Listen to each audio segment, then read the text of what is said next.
Molto bene, cari amici, continuiamo a parlare di Aristotele, parliamo della metafisica di Aristotele, quell'ambito che lui chiama, quella scienza che lui chiama, in realtà non metafisica, lo sappiamo già, ma scienza dell'ente in quanto ente. E c'è la mia gattona Sofì che dovrebbe dividere la mia lezione con me, ma è particolarmente irrequieta perché ha giocato con un gatto del giardino che è entrato in casa e allora è irrequieta, salta, vorrebbe tornare da lui, vero? Non vuoi stare con me. Sophie ci dà il suo buon augurio, ci riempie di peli come al solito. Saluta i nostri ascoltatori. Guardate com'è bella questa gattona, la mia bambinella. È vero che sei la mia bambinella? Salta, ok, lasciamo andare dove vuole. Insomma, lei è la padrona della casa, la gattona Sophie. Parliamo della metafisica di Aristotele, che lui chiama scienza dell'ente in quanto ente. Infatti, ricordate, l'abbiamo già spiegato quando abbiamo parlato delle opere di Aristotele, dei loro titoli, dei loro contenuti, di come sono state edite e così via, ma ripetiamo velocemente. Metafisica è un termine redazionale che alcuni secoli dopo l'esistenza di Aristotele, la vita di Aristotele è stato dato a un insieme di carte che furono ritrovate del filosofo da Andronico di Rodi, non sapendo come chiamare queste carte, siccome sono le carte che venivano dopo le carte che lui ha messo insieme dando loro il titolo fisica, fisicata, fisica, neutro plurale vuol dire le cose fisiche, Andronico di Rodi si ritrova in mano una serie di scritti di Aristotele in cui Aristotele dice di volersi occupare della scienza filosofica più nobile, quella che in qualche modo è più nobile anche delle cose fisiche, ok? Quindi Andronico di Rodi per questo motivo si inventa il titolo in greco metà ta fisica, che noi traduciamo con metafisica, ma che in realtà in originale significa metà ta fisica dopo le cose fisiche o oltre le cose fisiche, cioè le cose, gli argomenti che sono più nobili della fisica, perché o vanno oltre, descrivono qualcosa, appunto noi diciamo di metafisico, qualcosa che va oltre l'orizzonte fisico, d'accordo? Da questo punto di vista metà significa oltre e oltre la fisica c'è o theos, d'accordo? Il Dio che è l'unica sostanza che non ha materia, quindi è qualcosa di oltre la fisica e quindi la metafisica in un primo significato significa teologia, la scienza di o theos, il motore immobile. In un altro significato, metà, la proposizione metà non vuol dire oltre, non vuol dire al di sopra della fisica, ma vuol dire semplicemente dopo la fisica, d'accordo? Cioè Andronico ha messo insieme alcuni fogli di Aristotele e gli ha dato il nome fisica, non sapendo che nome dare a quella che Aristotele chiama la scienza più nobile della filosofia, la scienza dell'ente in quanto ente, la chiama dopo la fisica semplicemente perché sono i fogli che lui ha riordinato dopo i fogli di fisica e quindi metà, sapete in greco può significare oltre, al di là, però anche semplicemente dopo, cioè io ho messo insieme questi fogli dopo quelli a cui ho dato il nome fisica, qui metto il nome metafisica, d'accordo? E quindi la metafisica, comunque in un secondo senso, è quella che Aristotele chiama la scienza dell'ente in quanto ente. Cioè la metafisica, Aristotele non la chiama così, la chiama scienza dell'ente in quanto ente, studia le cose più nobili, o l'unico ente che è l'unica sostanza che non ha materia e quindi va oltre la fisica, cioè Dio, oppure la scienza che studia o non una classe di enti, ogni classe di enti separati per materia, ma li studia tutti, considerando l'ente in sé, l'essere in sé, cioè l'unica cosa che gli enti hanno in comune tra di loro, cioè il fatto di esistere e il fatto di essere. E un terzo significato di metafisica, cioè di scienze dell'ente in quanto ente, significa la scienza dei principi primi, dei principi fondamentali che permettono la filosofia, che per Aristotele sono i principi del linguaggio, i principi logico-matematici, senza i quali non si può ragionare, non si può fare filosofia.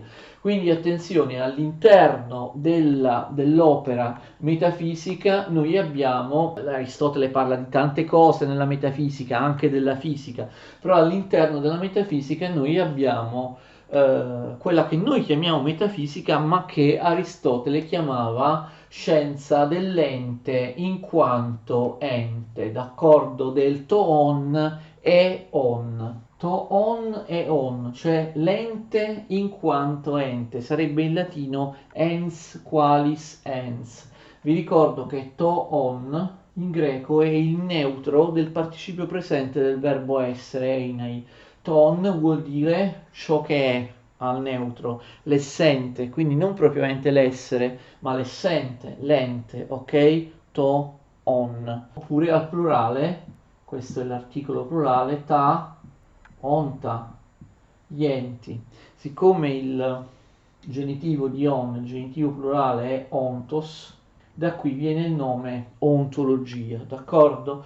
Quindi possiamo dire che quella che noi chiamiamo metafisica e che Aristotele chiama la scienza dell'ente in quanto ente è ontoteologia, cioè è ontologia nel senso che è lo studio dell'essere in sé, dell'ente in quanto ente, e vedremo poi meglio, lo studio dell'ente, dell'essere in sé, è ontologia, ontos vuol dire ente, essente, ma è anche teologia perché è lo studio dell'ente più nobile, di un ente particolare diverso dagli altri perché non possiede la materia e quindi è Dio o Theos. La scienza dell'ente in quanto ente però in terza battuta in definitiva studia anche i principi fondamentali della filosofia che sono i principi logico-linguistici. Cos'è la scienza dell'ente in quanto ente, in quanto ontologia? Fate attenzione, la scienza dell'essere è la scienza dell'essere in sé, appunto l'ente in quanto ente, cioè l'ente in sé. Che vuol dire Aristotele? Vuol dire che noi qui studiamo tutti gli enti contemporaneamente, l'ente in quanto ente, cioè tutti gli enti esistenti in qualunque punto dell'universo. E li studiamo in che modo? Li studiamo prendendo in considerazione l'unica cosa che gli enti hanno in comune gli uni con gli altri, cioè il fatto di esistere, l'esistenza, il fatto di essere. Cioè che vuol dire, mentre le altre scienze filosofiche, che sono scienze particolari, studiano ognuna delle quali soltanto una classe di enti, una tipologia di enti, per esempio la matematica studia i numeri, la fisica studia i corpi, gli enti che si trasformano, soggetti a trasformazioni e così via. Ogni scienza è settoriale, ogni scienza studia solo una particolare categoria di enti. Invece l'eccezione, la scienza dell'ente in quanto ente, studia tutti gli enti che esistono contemporaneamente perché, anche se hanno delle caratteristiche diverse che fanno sì che ciascun gruppo venga studiato da una disciplina specifica, hanno anche qualcosa in comune, cioè l'unica cosa che tutti gli enti hanno in comune, il fatto di essere, il fatto di esistere, d'accordo? Quindi la scienza dell'ente in quanto ente studia tutti gli esseri, tutti gli enti, non nel senso dell'essere predicativo, questo ente è bianco, questo ente è buono, questo ente è verde, questo ente è un numero, questo ente è un corpo celeste, questo ente è una virtù, un sentimento e così via. Li studia tutti perché li studia dando al verbo essere non il significato predicativo, questo ente X è verde, questo ente Y è buono, questo ente Z è maggiore di, d'accordo? Non li studia prendendo ogni ente, facendone un soggetto e attribuendogli un predicato. Questo ente è qualcosa, ok?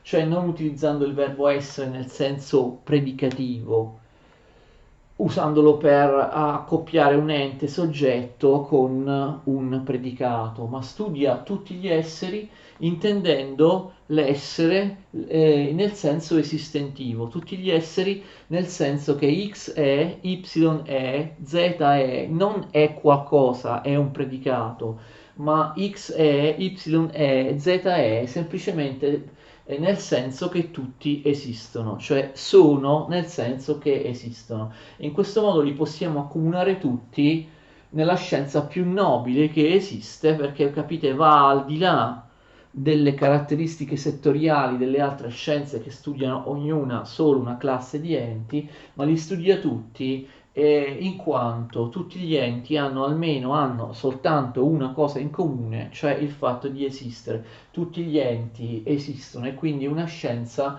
particolarmente nobile. Quindi lo studio dell'ente in quanto ontologia. Per Aristotele, questo è fondamentale, l'abbiamo detto anche parlando della dottrina delle categorie, tutto ciò che esiste è ente, non soltanto le sostanze prime, ve lo ricordate? Non soltanto il tavolo, l'essere umano, la pietra, la montagna sono enti. Qualunque cosa è ente, anche qualcosa di astratto, anche un sentimento, il coraggio, la viltà sono enti, anche una determinazione di tempo, di luogo, d'accordo? È un ente, oggi, domani, qui, in questa stanza, nel giardino, anche tutte le azioni espresse dai verbi, essere, avere, i verbi attivi, i verbi passivi, ricordate che corrispondono alle ultime quattro categorie, sono enti, quindi anche un'azione verbale è un ente, anche le categorie di qualità, quantità, relazione sono un ente, il rosso è un ente, maggiore di uguale a è un ente, cioè qualunque cosa è un ente, anche quando gli enti non sono sostanza, anche quando gli enti sono qualcosa di astratto. Tant'è vero che nella logica Aristotele precisa che gli enti possono anche essere chiamati predicabili, perché magari non sono proprio delle sostanze, degli oggetti, ma delle cose di cui si può dire qualcosa. Tuttavia, enti e predicabili sono la stessa cosa, sono tutti enti. Questo è assolutamente fondamentale. E quindi ho fatto riferimento adesso alle categorie, ve le ricordate? Sia le sostanze sono enti, ma anche gli accidenti sono enti.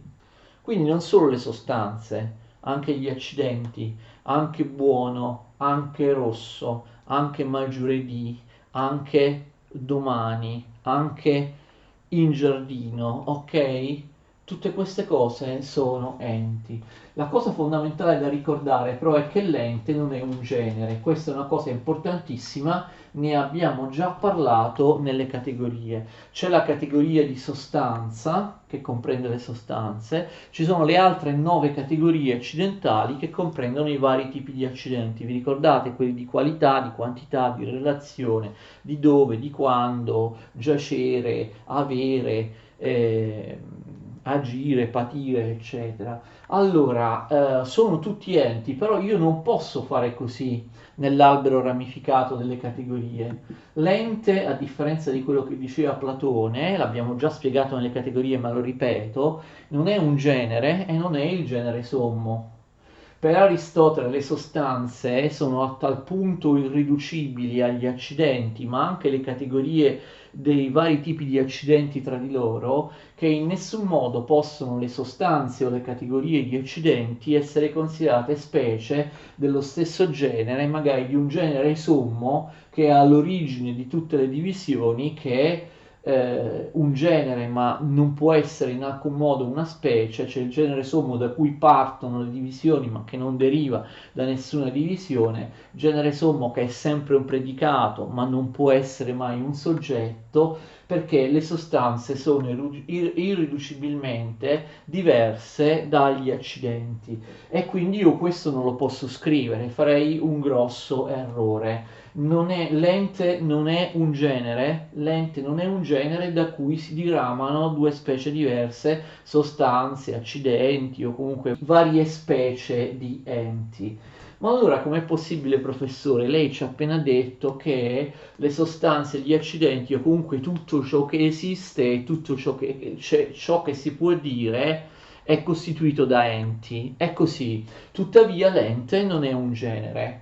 E questo che significa? Che l'ente è qualcosa che può essere detto delle sostanze, può essere detto degli accidenti ed esistono diverse tipologie di enti, ma queste diverse tipologie di enti non sono specie di un genere che è l'ente. L'ente non è un genere, sono tutti enti, però si differenziano, attenzione, ai vari tipi di enti, per esempio sostanze e accidenti, non per essere, ripeto, specie del genere ente, ma per essere, attenzione, enti che si dicono in modi diversi. Le sostanze sono una modalità di predicare l'ente, gli accidenti sono un'altra modalità con cui l'ente può essere predicato. L'ente si dice in un modo quando indica una sostanza, si dice in un modo quando indica un accidente. L'ente è una famosa espressione aristotelica,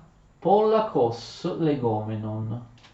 Legomenon è il participio passivo presente del verbo lego, cioè dico. L'ente è ciò che si dice, legomeno nel participio presente passivo del verbo lego, che vuol dire dico, ciò che viene detto o ciò che si dice, polakos è un avverbio, in molti modi, d'accordo? In traslitterazione latina l'ente è pollakos legomenon, quindi i diversi tipi di ente non fanno riferimento ad un unico genere, ok? L'ente non è sinonimo, ricordate che Aristotele usa il termine sinonimo anche di un genere che ha diverse specie, siccome queste specie appartengono allo stesso genere, il genere è sinonimo, ma il genere ente non esiste. Non può esistere una riunificazione ad un livello più alto di sostanze e di accidenti o magari anche di enti considerati, ve lo ricordate, come materia, come forma, potenza, come atto. Io ho già detto, credo la scorsa volta,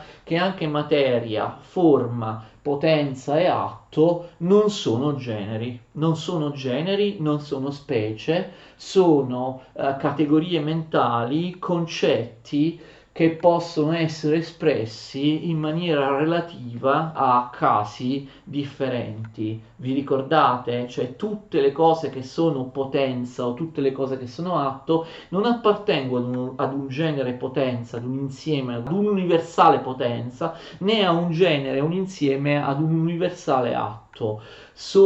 Comunque possono essere connessi solo per analogia, ok? Perché funzionano in qualche modo nello stesso modo. Quindi non soltanto l'ente non è un genere, ma anche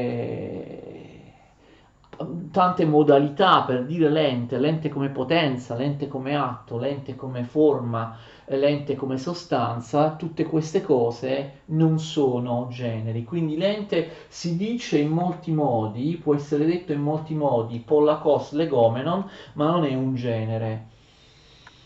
Attenzione, Aristotele aggiunge che ente non è un sinonimo, ma attenzione, non è neanche equivoco. Cioè, l'ente non viene frastagliato in tantissimi diversi significati.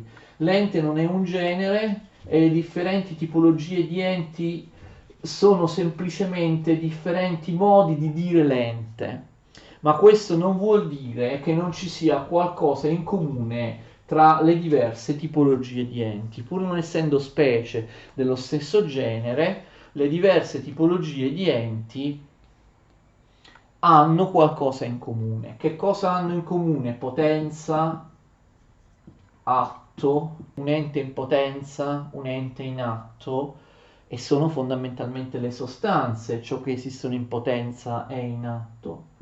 la sostanza, l'accidente, gli accidenti, poi abbiamo visto alcuni enti, quelli che sono sostanza, sono costituiti da materia e forma, quindi vedete, ripeto, ci sono molti modi di dire lente, sostanza, accidente, potenza, atto, materia e forma, c'è qualcosa che è in comune tra questi vari modi di predicare l'ente, cioè di intendere l'ente.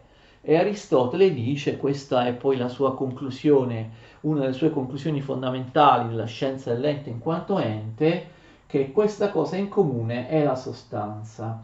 La sostanza è un ente più importante delle altre tipologie di enti, o comunque quando io dico sostanza faccio riferimento all'ente in maniera più compiuta rispetto a quando dico accidente, potenza, atto, materia e forma. La sostanza è il sostrato, perché la sostanza è il sostrato che è alla base dell'esistenza anche degli accidenti, della potenza, dell'atto, della materia e della forma. Ricordate che già in una delle video lezioni precedenti abbiamo chiarito che la sostanza è il sostrato, il substrato, lo hypokeimenos, d'accordo, che non cambia, che è stabile, mentre invece l'accidente può esserci come può non esserci, ma anche la potenza è l'atto, ok? La potenza può non diventare atto, quindi rispetto alla sostanza la potenza non sempre diventa quella sostanza che è destinata a diventare se si esprime, d'accordo? E quindi l'atto, la materia e la forma, ricordate, una sostanza è costituita da materia e forma e quindi la sostanza è qualcosa che è in comune tra tutti questi modi di dire ente, ok? Perché gli accidenti non possono esistere senza la sostanza. La potenza e l'atto non sono altro che due categorie per spiegare i mutamenti delle sostanze. Una sostanza in potenza diventa una sostanza in atto, oppure la generazione, ricordate, di una sostanza che per esempio il seme potenza è differente dalla pianta atto, però comunque il seme è quella sostanza, la pianta, che deve ancora attualizzarsi, come la pianta è il seme che si è attualizzato, quindi pur essendo sostanze diverse, ovviamente hanno comunque a che fare, proprio per questo motivo, con la sostanza, la trasformazione delle sostanze o il venire al mondo, il generarsi di una nuova sostanza, così come materia e forma sono i due componenti della sostanza come sinolo, ok?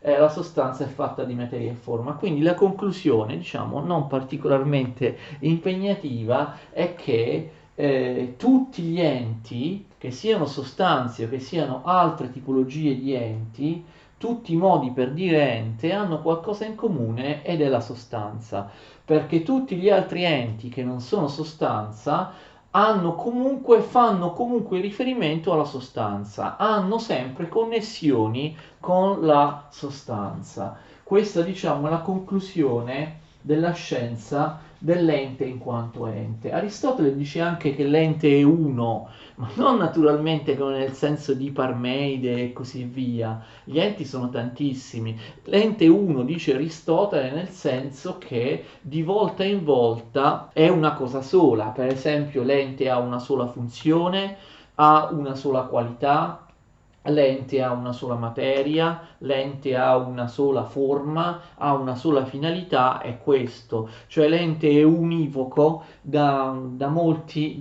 punti di vista. Per quanto riguarda la teologia, vi ho detto Aristotele prende in considerazione nella scienza dell'ente in quanto ente, l'ente e in particolare la sostanza, che comunque è un ente, la sostanza che è più nobile di tutti gli altri enti, di tutte le altre sostanze. E lui ipotizza che questa sostanza sia o Theos, il Dio, o qualcosa di divino, Theion, qualcosa di divino.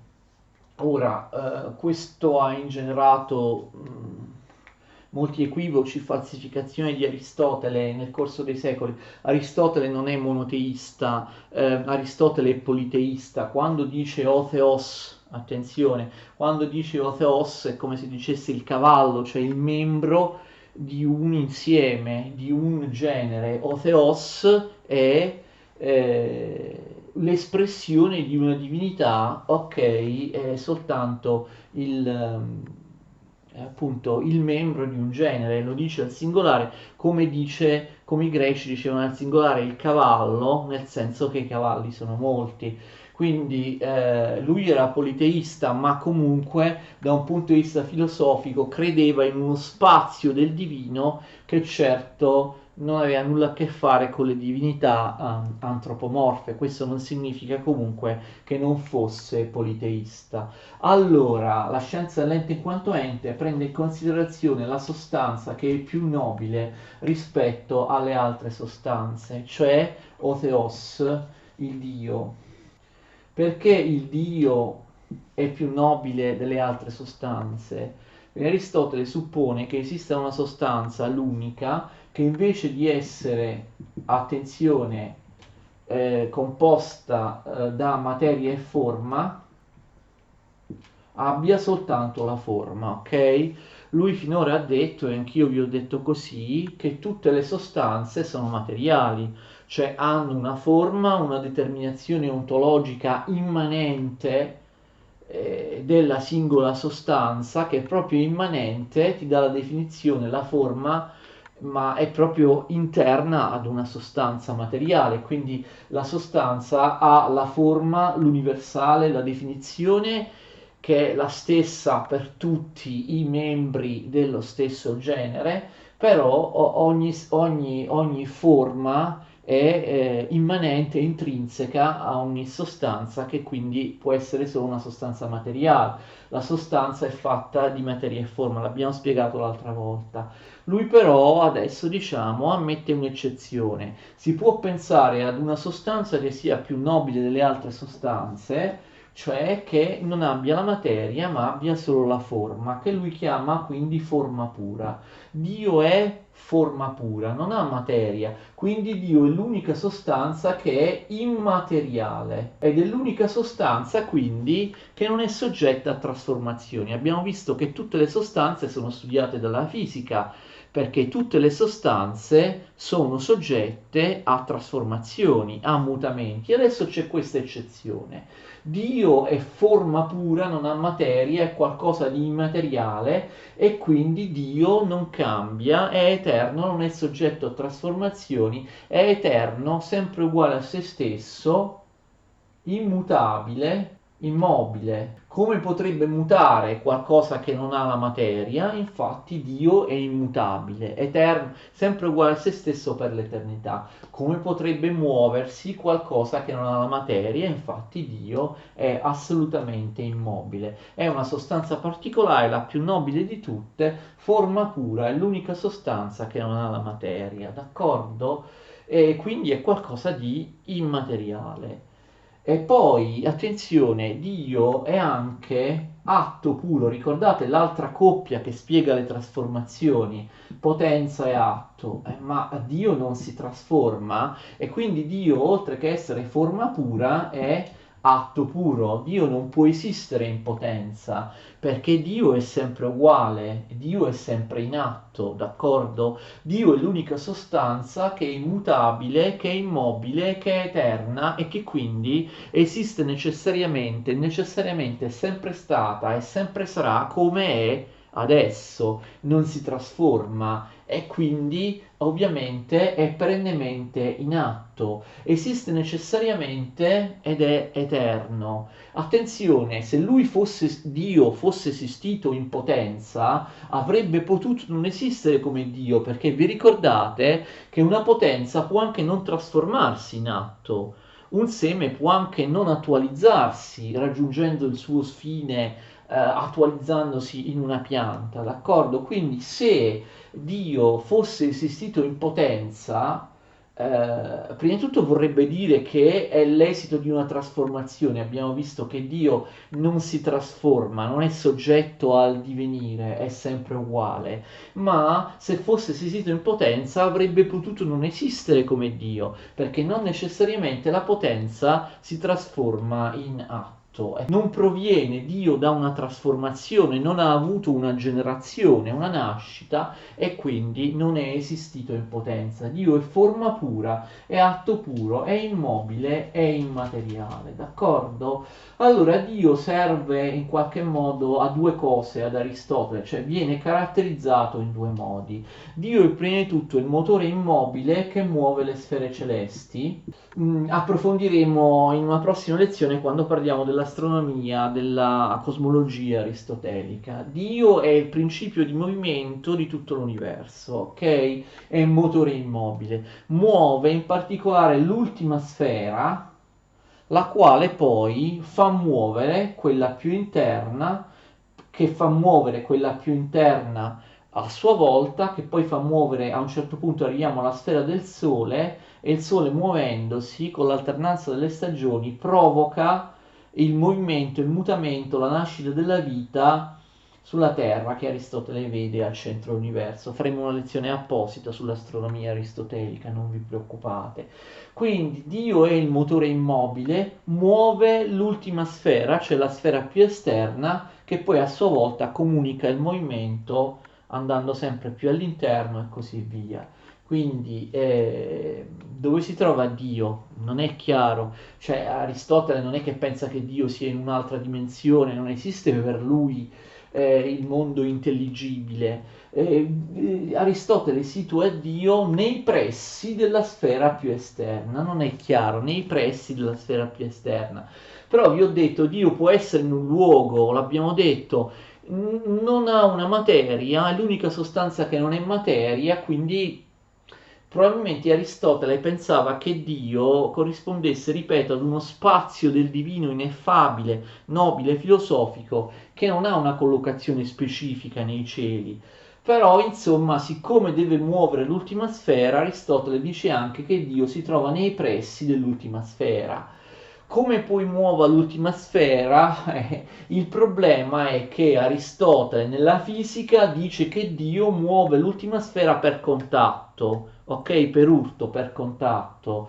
Però attenzione che nella metafisica e nel decelo non dice questo, dice che Dio muove l'ultima sfera non per contatto, per urto, quindi cambia idea Aristotele, lo ripeteremo nella lezione sull'astronomia di Aristotele. Dio muove l'ultima sfera in maniera idealistica, senza toccarla, o certo senza alcuna forza a distanza come la gravità, ma la muove per amore, cioè l'ultima sfera è l'amante che ama Dio, Dio come oggetto d'amore muove la sfera più esterna che ama Dio, vuole assomigliare a Dio, e quindi la sfera più esterna si mette in moto idealisticamente, non per contatto, per somigliare al motore immobile, perché quando ami qualcuno vuoi somigliargli. L'ultima sfera, per somigliare a Dio, il motore immobile, vorrebbe essere immobile come lui, non può farlo perché è costituito da materia, per quanto perfetta, etere e cristallino, quindi per somigliare a Dio motore immobile, l'ultima sfera si muove di quell'unico movimento che somiglia all'immobilità, alla quiete, cioè il movimento di una sfera perfetta su se stessa, sul proprio asse. Ma lo ripeteremo, ripeto, nell'astronomia. Quindi Dio muove l'ultima sfera come l'amato muove l'amante, cioè idealisticamente per amore. Ma Dio allora è uno solo, c'è un problema perché nel decelo sembrerebbe che ci fosse un Dio, uno spazio del divino per ognuna delle sfere celesti, quindi un Aristotele appunto politeista. E quindi va bene, diciamo che in ogni opera Aristotele parla di Dio come motore immobile in maniera leggermente diversa. Ripeto, nel decelo sembrerebbero esserci tante divinità per ognuna delle sfere, mentre invece nella metafisica certamente no. E il motore immobile ha anche un'altra funzione, non è solo l'origine di ogni movimento nell'universo. Il motore immobile vedremo che, a differenza del motore immobile che per esempio è la mia mano che lancia un sasso, questo motore immobile ovviamente, a differenza della mia mano, è un motore immobile eterno, ok? Però comunque le caratteristiche del motore immobile sono simili a quelle dei motori immobili materiali che provocano i movimenti violenti nel mondo terrestre. E lo vedremo poi, appunto, parlando dei movimenti e parlando dell'astronomia. Oltre a essere il motore immobile a muovere l'universo, Dio ha una seconda funzione, fa una seconda e ultima cosa in Aristotele.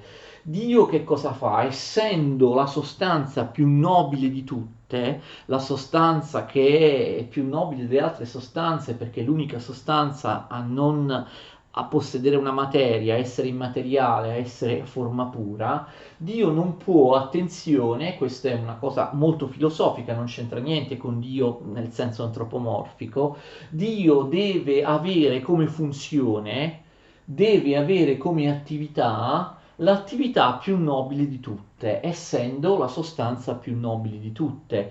Qual è l'attività più nobile di tutte? Aristotele lo ripeterà anche nell'etica nicomachea, in generale nelle sue teorie etiche, morali, è la filosofia, è il pensare, è il pensiero. Quindi Dio è pensiero, Dio pensa perché il pensiero è l'attività più nobile di tutte. Quindi vedremo che nella morale lui dirà che quando l'essere umano pensa, e pensa filosoficamente, pensa teoreticamente, in qualche modo si avvicina a Dio, d'accordo? Al motore immobile, perché l'unica attività che Dio pratica è la più nobile di tutti, ovvero il pensiero. Fate attenzione, anche l'uomo può pensare, ma l'uomo è meno nobile di Dio del motore immobile, quindi l'uomo quando pensa, pensa per forza a qualcosa, pensa per forza ad un oggetto, ok? Invece Dio, il motore immobile, non può abbassarsi a pensare a un oggetto, per esempio a pensare agli uomini, al proprio destino, quindi vedete, non c'entra niente, per esempio, con il Dio biblico provvidente, non crea l'uomo, non pensa all'uomo, non ama l'uomo, non determina il destino dell'uomo, perché sarebbe un abbassamento pensare agli esseri umani o pensare a qualunque sostanza materiale. E allora che cosa fa Dio? Il pensiero deve essere il più nobile di tutti e quindi è un pensiero che pensa a se stesso. L'unico oggetto nobilissimo del pensiero non è la materia, non sono le sostanze, ma il pensiero stesso. Quindi, per quanto sembri strano, è un po' astrattamente filosofico, ineffabile, Dio è pensiero di pensiero. C'è un pensiero che non pensa ad un oggetto materiale, a qualcosa di, o a un'idea, anche ad un'idea astratta, non pensa a qualcosa di specifico, ma pensa a se stesso. Dio si autopensa, cioè pensa e pensa a se stesso. Cioè immaginate un pensiero che non pensa a qualcosa di determinato, ma un pensiero che pensa al suo stesso pensare. Cioè Dio pensa al pensiero. Dio è attività pensante e questa attività pensante pensa solo se stessa. Cioè un pensiero che si autopensa, che pensa se stesso. Famosa espressione greca di Aristotele, noesis noesios.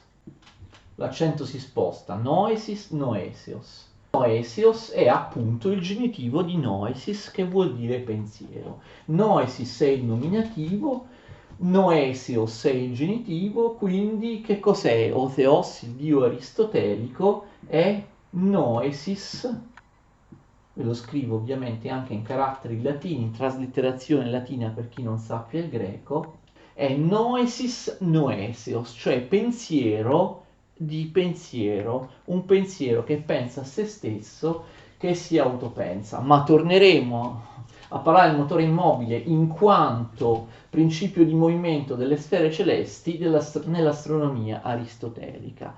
Allora, abbiamo visto che la terza e ultima sezione della scienza dell'ente in quanto ente, il terzo e ultimo argomento della scienza dell'ente in quanto ente, ovviamente, della metafisica, ovviamente tutti questi tre argomenti sono legati tra loro e sono i principi logici fondamentali. Cioè i principi che ti danno il linguaggio, i principi che ti danno il pensiero, i principi che ti danno la logica, perché per Aristotele la scienza dell'ente in quanto ente è anche la scienza dei principi primi, dei principi fondamentali della filosofia. E la scienza dell'ente in quanto ente ti dice i principi primi della filosofia. Per Aristotele questi principi primi della filosofia sono i principi del linguaggio, i principi logico-linguistici senza i quali non si può affrontare, non esisterebbe il linguaggio, il ragionamento, non si può affrontare nessuna disciplina filosofica. Si tratta cioè di principi, ripeto, principi linguistici, logico-linguistici, che hanno una validità universale e quindi costituiscono il fondo, la base, la premessa che è assolutamente indispensabile per lo studio di qualunque ente. In primo luogo si tratta del principio di non contraddizione. Il principio di non contraddizione ovviamente veniva usato anche da Platone e da altri, però Aristotele è il primo che ne dà una formulazione precisa e chiara. Il principio di non contraddizione in fondo alla base di tutta la mentalità della civiltà occidentale, della scienza occidentale, no? Corrisponde alla numerazione binaria 0 oppure 1, deve essere per forza o 0 o 1, acceso o spento, on, off, d'accordo? Oppure sulla superficie vista microscopicamente di un disco rigido può essere scanalato oppure non scanalato, d'accordo? Non può essere contemporaneamente acceso o spento, non può essere né acceso né spento. Una di queste due caratteristiche devono esserci. Qual è la formulazione precisa che Aristotele dà al principio di non contraddizione? Lui dice che è impossibile che il medesimo attributo nel medesimo tempo e per il medesimo rispetto, cioè nello stesso senso, è impossibile che il medesimo attributo appartenga o non appartenga a una singola cosa. Una cosa X può essere bagnata, ha la caratteristica dell'essere bagnato, un X, e quindi questo attributo, il bagnato, non può appartenere e non appartenere contemporaneamente nello stesso tempo, nello stesso senso a X.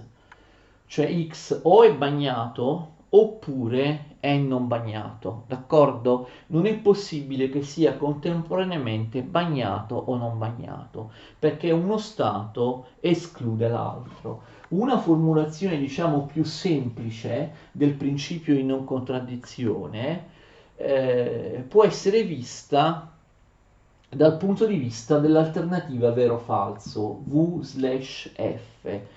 Una medesima cosa, un asserto linguistico, un'affermazione X, non può essere contemporaneamente vera o falsa. Non può essere contemporaneamente vera o falsa nello stesso senso, quindi dobbiamo intenderci in che senso ne parliamo, e nello stesso tempo, ok? È chiaro che in un tempo diverso può essere prima vera e poi falsa.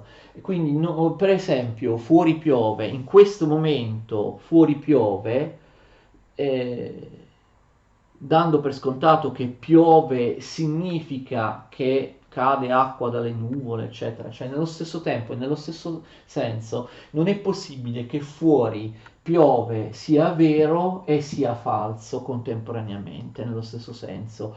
O fuori piove oppure fuori non piove. Questo semplicissimo è il principio di non contraddizione, d'accordo? A è diverso da non A. I due stati contrari non possono esserci contemporaneamente non possono neanche non esserci entrambi, cioè fuori adesso o piove oppure non piove. Non è possibile che piova e non piova contemporaneamente, così come non è possibile, attenzione, che né piova né non piova.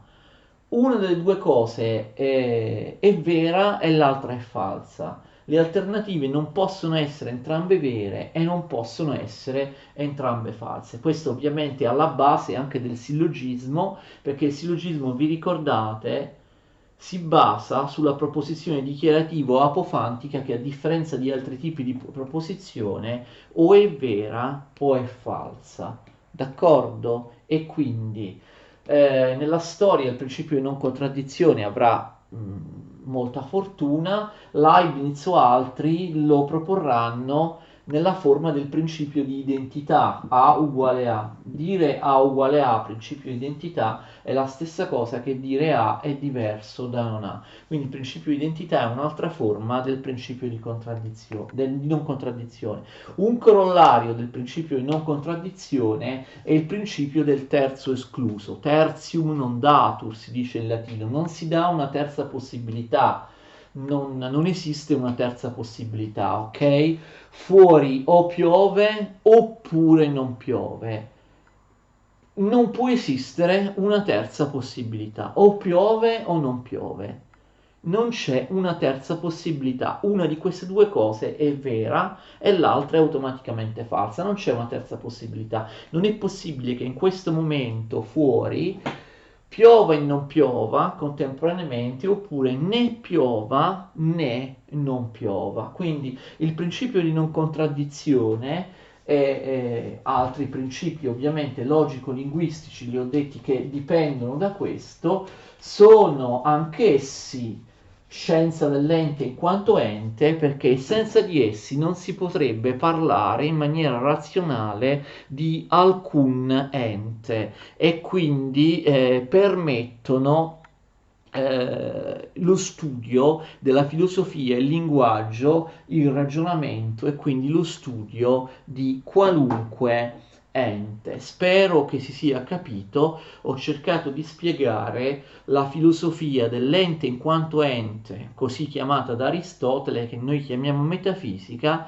nel triplice significato. In realtà sono tre significati che hanno attinenza tra di loro, di ontologia, cioè scienza dell'ente in sé, di tutti gli enti in quanto hanno l'unica caratteristica comune di esistere, di scienza dell'ente più nobile, cioè Dio, l'unica sostanza che non è materiale, e di scienza dei principi primi, fondamentali e necessari per ragionare e per permettere lo studio di qualunque disciplina filosofica riguardo qualunque ente, ovvero i principi di base di stampo linguistico, i principi logici e linguistici. Arrivederci. Ci vediamo la prossima volta per continuare Aristotele, naturalmente è molto lungo, ma con un po' di pazienza, se mi seguite, vi spiegherò tutto ciò che è importante riguardo Aristotele. Arrivederci.